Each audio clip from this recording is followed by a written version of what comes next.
Good evening sa tanan na nasabtan ni adlaw nga Monday no atong schedule sa short exhortation from the Word of God o between 6 to 7 p.m. atong manig schedule sa dito karon gidala ni Lord diri sa Psalm chapter 123 verse 1 to verse 1 to 3 atong basahon kini yung diri, behold how good and how pleasant it is for brethren to dwell together in unity.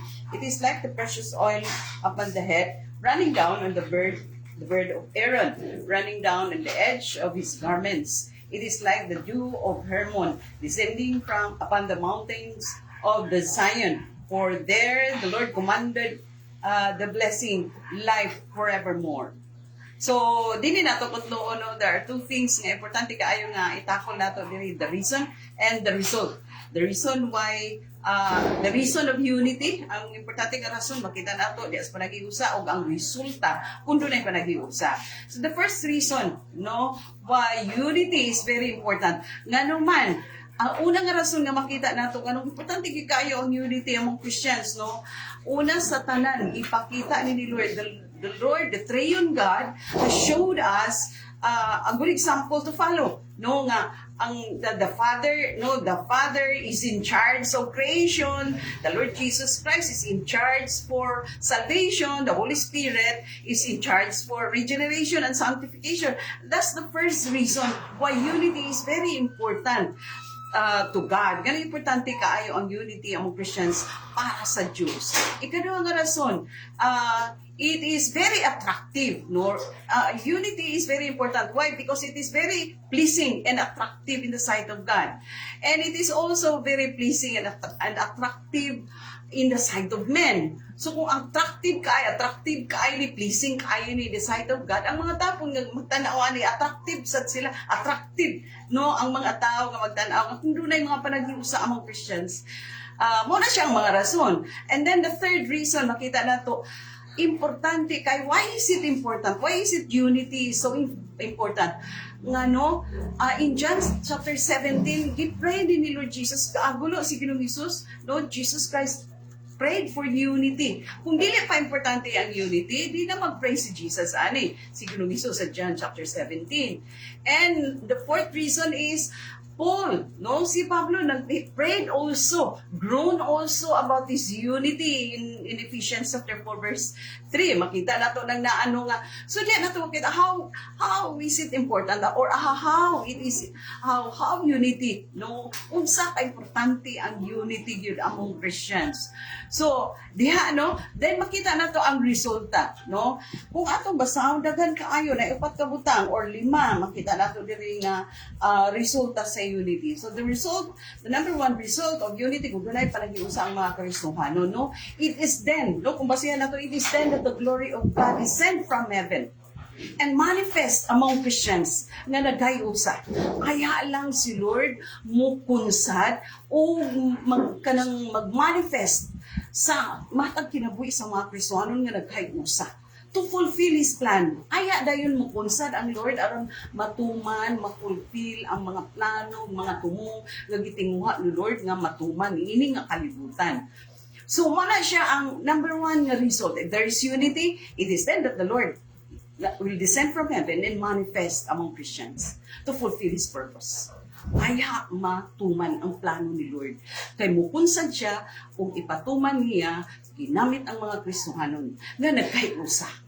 See, mo na siya ang number one result. And then the second result, makita nato no nga the blessings. It is then that the blessings overflows. No, ingon din na nga it is like the precious oil upon the head, running down on the bird of Aaron, running down on the edge of his garment.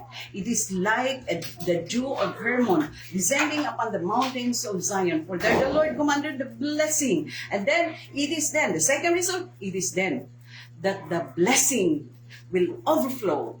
No? Diha ra gyud kay kung asa ang presensya ni Lord, daladala niya ang panalangin. The presence of the Lord descends from heaven, comes down, then dalaman niya ang panalangin, then the blessing starts to overflow. Aya mo overflow kung naana ang presensya ni Lord. Niabot na ang presensya ni Lord. And then the third na pag itay makita din na it is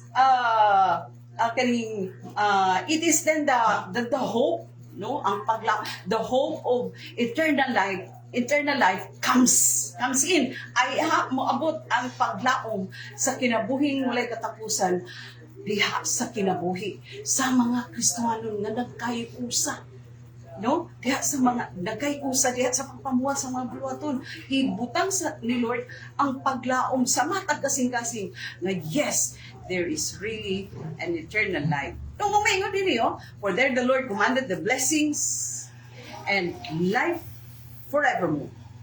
So it is then that the hope of eternal life comes in. No? So troho na to. Ang resulta, no, the result of unity, no, the number one result of unity is the glory of God descends from heaven, comes down, and manifests among Christians to fulfill His purpose and plan among Christians. Then the second, the blessing, no? Then the blessing overflows. Kaya kung naasa ang presensya ni Lord, tuwa ang panalangin. And then the hope, ang ikatulo, the hope of eternal life comes. So makita nato mga igsoon, inanay importante ang unity, no? Ug labaw sa tanan gisgutan nato sa unahan, no? Gisgutan nato sa permiro nga. Nganong unsa gyud rason di ay nga gikinahanglan kaayo ang unity.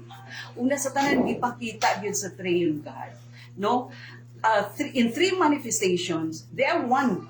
The Father, the Lord Jesus Christ, and the Holy Spirit are one. But in three manifestations. To fulfill the plan of creation, to fulfill the plan of salvation through the Lord Jesus Christ, and to fulfill the regeneration and sanctification process, which is the work of the Holy Spirit. Nagkayusa sila sa mga plano. So kung sila gani nagkayusa, kita pa ba mga Kristiyano, dili magkayusa para ma-achieve ang purpose ni Lord. So dapat magkayusa yan. And then the second reason is it is very attractive and pleasing in the sight of God and in the sight of men. Munang mo-attract ang taga-kalibutan. Ma-appreciate nila, wow, nagkayusa sila. Pero kung wala unity, it will never become attractive to them and pleasing to them, no, in the sight of men. Pareho ra mangyapon, dili ra mangyapon. So you see, dayon daghan gyud kaayo nga mga reasons, no. The Lord Jesus Christ prayed for it. Makita nato unsa ka importante kay giampo ni Jesus Christ. He groans for it in John chapter 17. And in Ephesians chapter 4 verse 3, Paul also groans for unity among Christians.